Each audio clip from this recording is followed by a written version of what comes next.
Hello. Okay, so flip the classroom here, and this is what we were going to do in class on Monday, but because of our connectivity issues, everything's got backed up a day. So I would like for you to watch this no later than Monday night, because we're going to get back on track with the syllabus as printed on, looking at the calendar right now, on Thursday. So Monday is documentary day, Tuesday is the Obama versus Putin debate, and then Thursday we're back on track with the syllabus as printed. And so today is about the arguably the greatest of the Islamic empires, the Ottoman Empire. The name is an anglicized name. It is derived from the name of the founder of this dynasty and this empire, Osman, right there. And in Arabic it's Osmanli, but somehow that got anglicized into Ottoman. What are you going to do? The House of Osman is an ethnically Turkish dynasty, and it has its origins in the southern steppes of what is today Russia, moving to the west in the 12th, 13th, and 14th century. And this rather colorful map here, you can see it more clearly in the slides on the LibGuide side, shows the growth of this state from its original area of influence here in what is today northwestern Turkey, spreading out first into Anatolia, what is today Turkey, then across the Hellespont into what is today Romania and Bulgaria, Greece, and what used to be Yugoslavia, and then encompassing an area that includes almost the entirety of the what is today the Middle East, Iraq, Iran, Syria, Jordan, Israel, Egypt, North Africa, Libya, Tunisia on west, and a great deal of what is today Europe, Austria, Hungary, Romania, Bulgaria, Serbia, Croatia, Albania, Greece. Goes on and on and on. This was during the 16th and into the early 17th centuries, arguably the most powerful state in the Western world. And it gets a kickstart, if you will, back in the 15th century by this guy right here, Mehmet II. His reign begins in 1451 as a young man. And when he takes the throne, the state is not nearly as large as it would be. And at its center is a Christian enclave, the city of Constantinople, founded all the way back in the 320s, so over 1,000 years earlier, by Constantine the Great. And it is the redoubt of Christianity here in the East after the initial Arab conquest of the 7th and 8th centuries. It's a city that the Ottoman Turks want, and they besiege it multiple times. It had been besieged back in the 7th and 8th centuries by the Umayyad caliphs, but its walls had withstood the assault, and it had remained an independent city-state in the midst of this first Arab Muslim empire and then Turkish Muslim empire. But in 1453, Mehmet II launches an amazingly powerful assault on the city.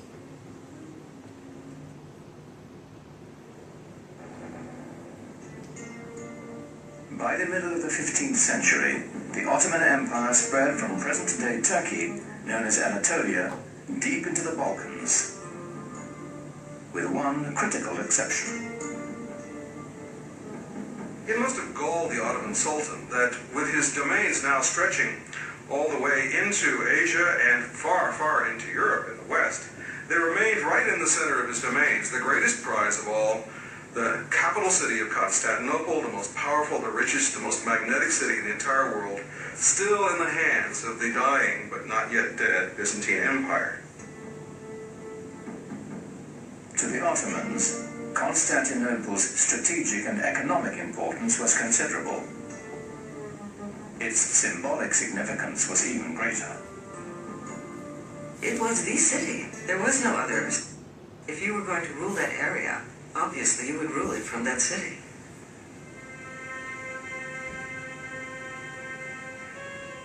It's said that the goal of laying claim to Constantinople was decreed by Muhammad himself.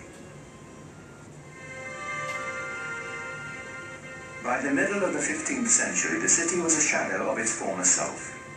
The population had plummeted from 400,000 to a mere 50,000. But a besieging army would still be at a tremendous disadvantage. Constantinople was surrounded on three sides by water and massively fortified.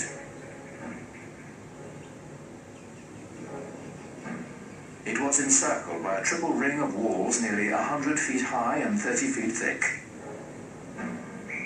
And they had already stood for 1,000 years. But Mehmed had an answer for these walls. A part of the military superiority of the Ottomans came from their sophisticated and diverse use of the possibilities of gunpowder. The siege of Constantinople in 1453 under Mehmed the Conqueror saw the first dramatic application of this in the form of huge cannons that had not been seen before, which Mehmed had specially commissioned for the occasion. Earlier cannons had been assembled with strips of forged metal bound with hoops. They fired stone projectiles with little more power than a catapult.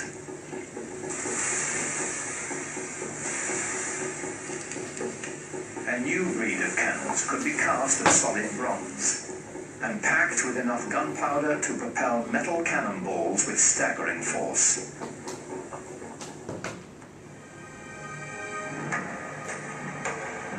More than 100,000 Ottoman soldiers now stood before the walls of Constantinople, braced for the greatest bombardment the history of warfare had ever known.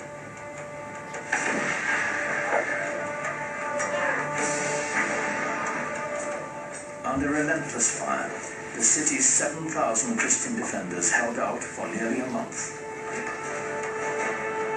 In desperation, the Byzantines who occupied the city appealed to their fellow Christians across the continent for help.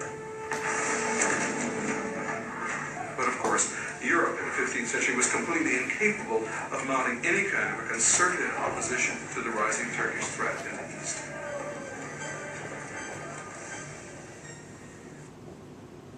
And so, the city that had stood for over 1,000 years, once the grandest city in the Western world, probably the grandest city outside of Imperial China, a shell of its former self by the 15th century, its population 1/8 maybe of what it had been at its height, is captured by Mehmed II, who becomes known as Mehmed the Conqueror. He makes it the capital of his empire, and it will be the capital of the empire right up until the collapse of that empire in the aftermath of World War I. It becomes known by a new name, Istanbul. And the government that is set up there is transferred from Bursa to Constantinople, is a remarkably effective one. The Ottomans are masters of bureaucracy. They're really very much ahead of their time in the 15th and 16th century far ahead of the states of Europe to the west. They have a cabinet which is essentially in control of the country, the empire, in the name of the Sultan, led by viziers, with a grand vizier at the top, kind of a prime minister. And it possesses an army that is arguably the best in the world, whose crack soldiers are the infantry, the so-called janissaries. Now, the interesting thing about this state is that almost all of the viziers and almost all of the elite janissary soldiers are not born Muslims. They're born Christians. Mainly Christians from the Balkans, from Croatia, Serbia, Albania especially. But they are taken into the Ottoman system as children through a program known as the Devshirme. One of the bureaucratic, or let us say management problems facing the Ottomans was that there were still rival Muslim sort of proto-kingdoms around them. I mean, they were conquered by the Ottomans, but they had old grudges to bear. And they had certain claims to dynastic glory of their own. And they were constantly worried about these old Muslim families rising up and creating a rebellion. And so the story goes that they felt it would be imprudent to have the army made up of these sorts of people.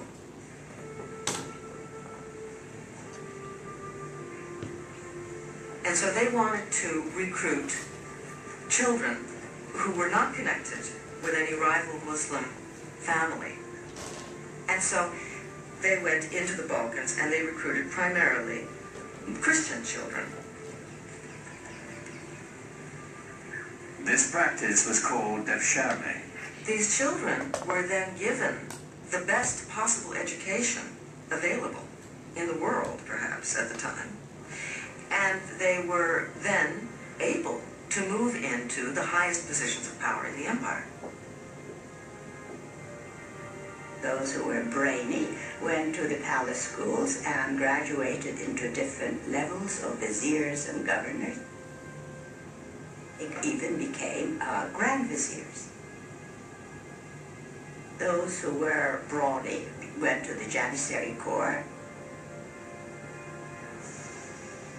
The Janissaries were the Sultan's elite infantry. It was an army that would set the standard for centuries to come.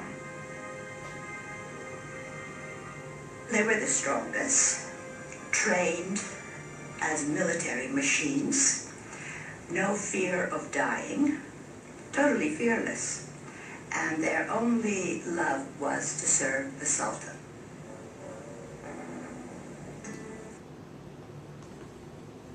Now, technically, all of the viziers, all of the bureaucracy, all of the army are slaves. Now, that term has a lot of baggage in this country, for obvious reasons. This is less like slavery in the U.S. South and more like Europe in the Middle Ages. Many of you took possibly the AP Euro class with Mr. Rutledge, and you know that in the 1100s, the 1200s, 1300s, the way the world worked was you pledged your loyalty to a guy who was more powerful than you, and you pledged him military service, and he gave you land and gifts in exchange. It's closer to that, closer to feudalism in a way, than it is to what we would understand as such as West African slavery. And it's a very effective system because it creates a ruling class and army that is not factional. It's not beholden to any family or faction, or especially Muslim faction. These viziers and soldiers all are Muslim converts. It's a really remarkable solution to a seemingly intractable problem that the Ottoman sultans devised here with the Devshirme. This empire reaches its zenith in the 16th century under the rule of Suleiman. He's in the West called Suleiman the Magnificent. He comes to the throne as a young man in the year 1520 and will rule for nearly half a century.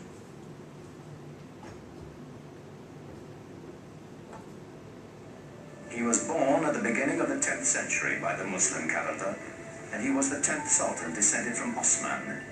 He was a child of destiny, whose greatness was expected.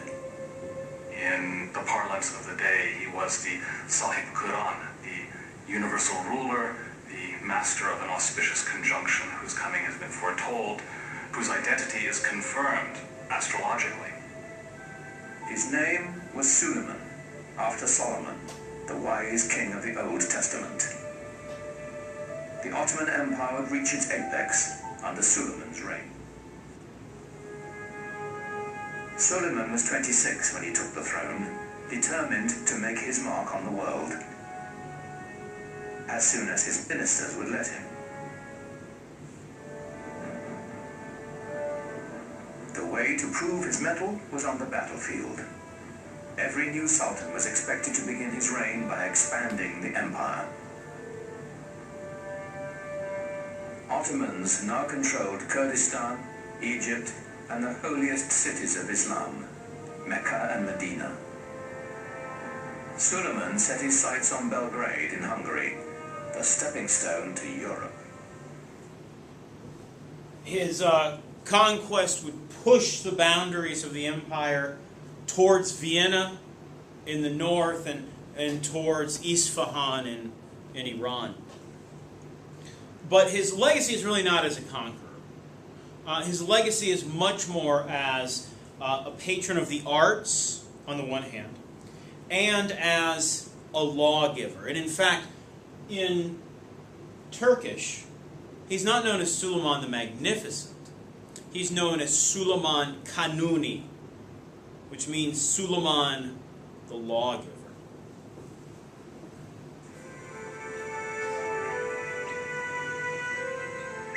Europe grew to fear the name of Suleiman.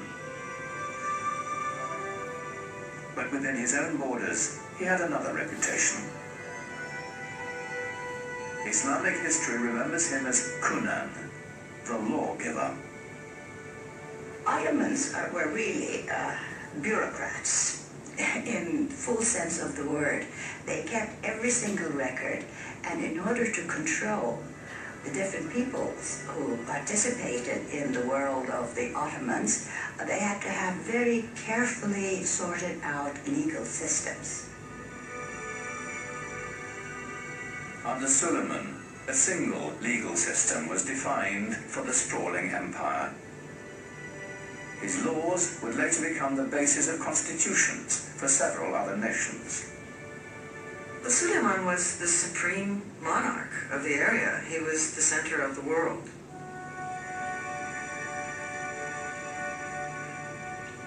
He inaugurated a classical age in Ottoman architecture, commissioning some of the most spectacular buildings the world has ever seen.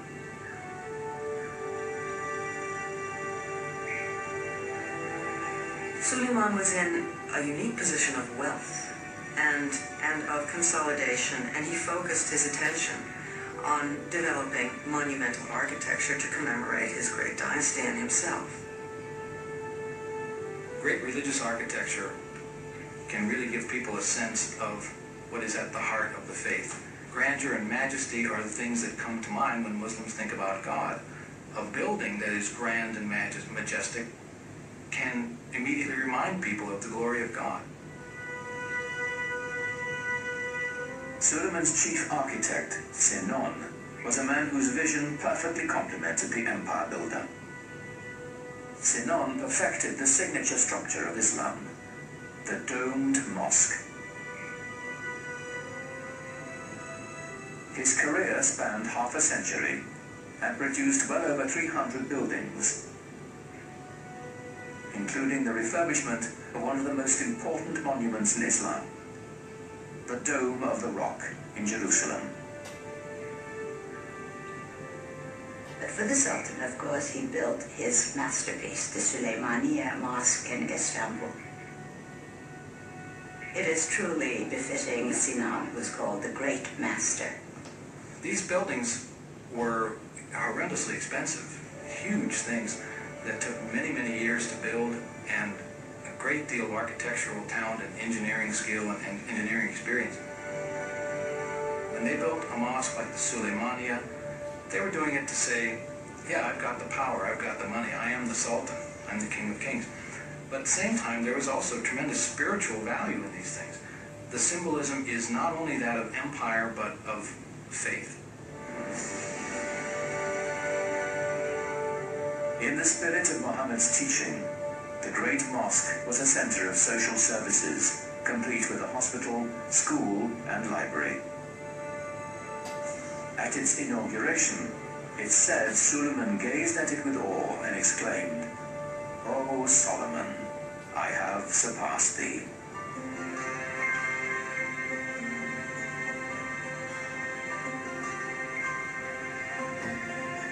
No less impressive was Suleiman's palace. Topkapi was both the seat of government and his private dwelling. Suleiman was also a great patron of the arts. And since the empire was very rich, the best artisans were there. So everything started flourishing. The architecture or the art of his period show the first golden age of the Ottoman world.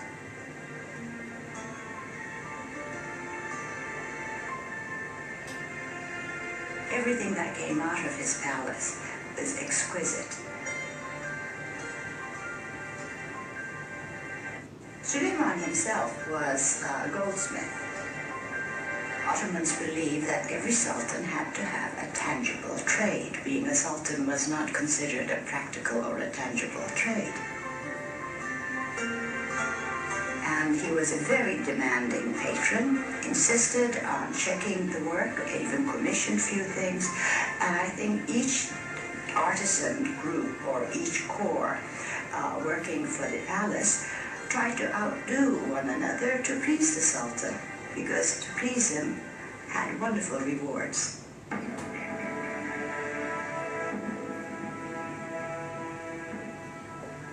The little anecdote there that when he enters the Suleymaniye, which literally means Suleiman's Mosque, the Aniya is like a possessive form or suffix in Arabic. He says, "O Solomon, son of David, the builder of the first temple in Jerusalem," says, "O Solomon, I have outdone thee." The interesting thing is he is consciously imitating a Roman emperor named Justinian, who had built essentially the model for the Suleymaniye, the Hagia Sophia, the Church of Holy Wisdom, all the way back in the 530s in the city of Constantinople. And when Justinian entered the Hagia Sophia, the Holy Wisdom Church, the first time, he allegedly said, "O Solomon, I have outdone thee," in the same city 1,000 years apart. So let's look at the Suleymaniye.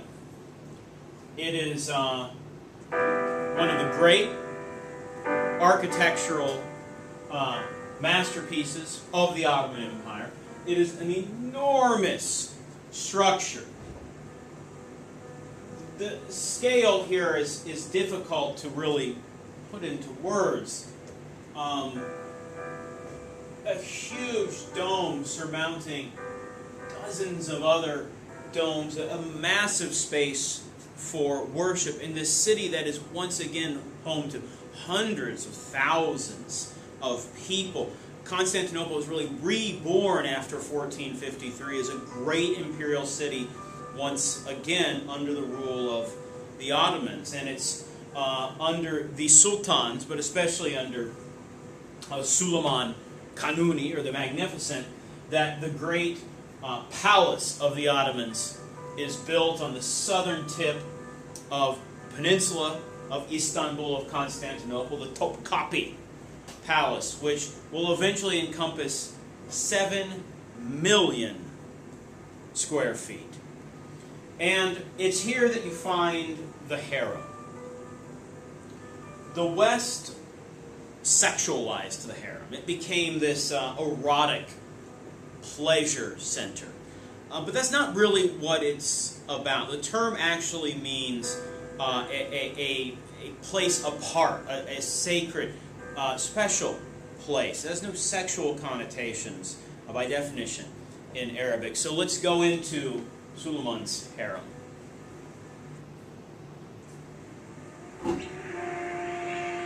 But for power and ambition, the secret world of the Sultan's harem had no equal.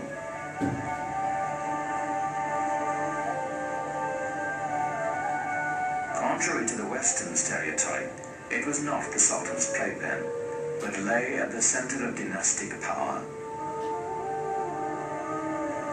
The harem was the private quarters of the Sultan. We tend to think of the harem as where the women live, but what it means is the place where you're not on display. Home is what it means. Islam allowed the Sultan 4 wives and many concubines. It was a system designed to produce heirs, is what it was. When you look into the actual details of how these things were carried out, it was hardly anything terribly erotic.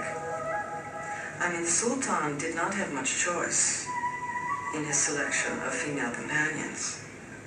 The Sultan was not in a position to look around and say, I want her, because his mother would have a lot to say about it.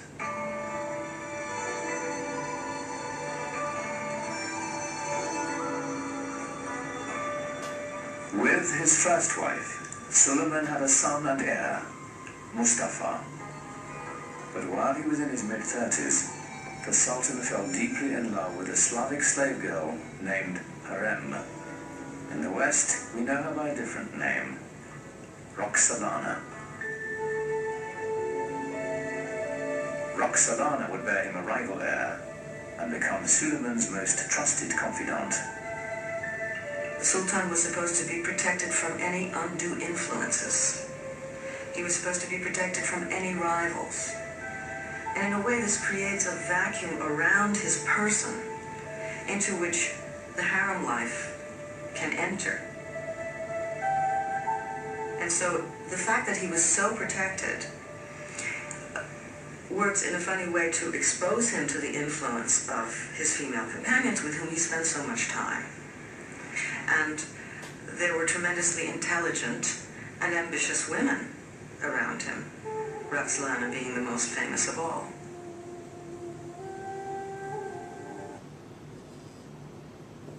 So, you have in the Ottoman Empire in the 16th century the most powerful state probably in the world, because at this point the Chinese Empire is beginning to wane. Reaches its apex under Suleiman in the middle of the 16th century. But it, to an outside observer, we looking back on it, historians can say, well, you can start to see signs of decay by the 17th century. But to the outside observer, that would not have been clear at all. And in fact, as late as 1683, the armies of the Sultan besieged the city of Vienna, the Habsburg capital. This is less than 100 years before the American Revolution. But fast forward 100 years to the late 18th century and disastrous wars against Russia, against Austria, discussed in Cleveland, resulting in humiliating treaties like the Treaty of Karlowitz, for example, will begin to strip the Ottoman sultans of their European possessions, little by little, moving closer and closer to Constantinople, so that by the 19th century, the European countries have far surpassed Constantinople, Istanbul in power, in no small part because of the Industrial Revolution. There is no Industrial Revolution in the Ottoman Empire. There's virtually no printing presses in the Ottoman Empire for a very, very long time. And much as the great Chinese Empire begins to wither on the vine because it resists change and outside influence, the same thing really happens here in Istanbul. So that what we'll be discussing in class on Thursday, this fragmentation and beginnings of European domination are truly a feature of the 19th century. So what have we learned? Well, we met two great sultans. Mehmet II, a man who conquers Constantinople in 1453, earning him the sobriquet the Conqueror. And Suleiman, known in the West as the Magnificent, known to his subjects as Kanuni, the lawgiver. Rules for almost half a century in the 1500s. We saw the interesting bureaucratic solution to the problem of family and Muslim rivalries within the empire via the devshirmen, by recruiting / kidnapping, it gets a little hazy, Christian children in the Balkans, converting them to Islam, and bringing them up as quote-unquote slaves of the Sultan to serve in the army, the Janissaries, and to serve in the bureaucracy all the way up to the rank of Grand Vizier, like a prime minister. A remarkably effective system. 4 centuries. It's really not until the 19th century, and you'll read about this in Cleveland, that the Janissaries become a self-perpetuating oligarchy, and the power of the Ottoman army is on the decline. So, what we're going to do on Thursday and Friday of next week is we're going to really look at the Ottoman Empire in the 19th century. So we're going to combine Ottoman Empire reform and Egypt breaks away. Now it's a lot of reading, so get started on it. You've got basically from page 53 to 93 in Cleveland. I've broken it up like this because it's thematically better this way. So you got 53 to 58, 69 to 74, 75 to 86, 93 to 94. And we've got one piece of primary source evidence that we're going to discuss in class on Thursday on attempt to modernize in 1839, the noble rescript, the Hatta Sharif, issued by the Sultan, an attempt to catch up to Europe. And then on Friday, we'll talk about the Ottoman Empire in the late 19th century, under the rule of Abdul Hamid and the rise of the so-called Young Turks. Modernizers attempting to bring European change into the Ottoman Empire. It's titled The Sick Man of Europe because that's what Europeans called the Ottoman Empire in the late 19th and early 20th centuries. It had become a second-rate state compared to Germany, compared to France, Russia, and really especially England. So, Thursday, Friday.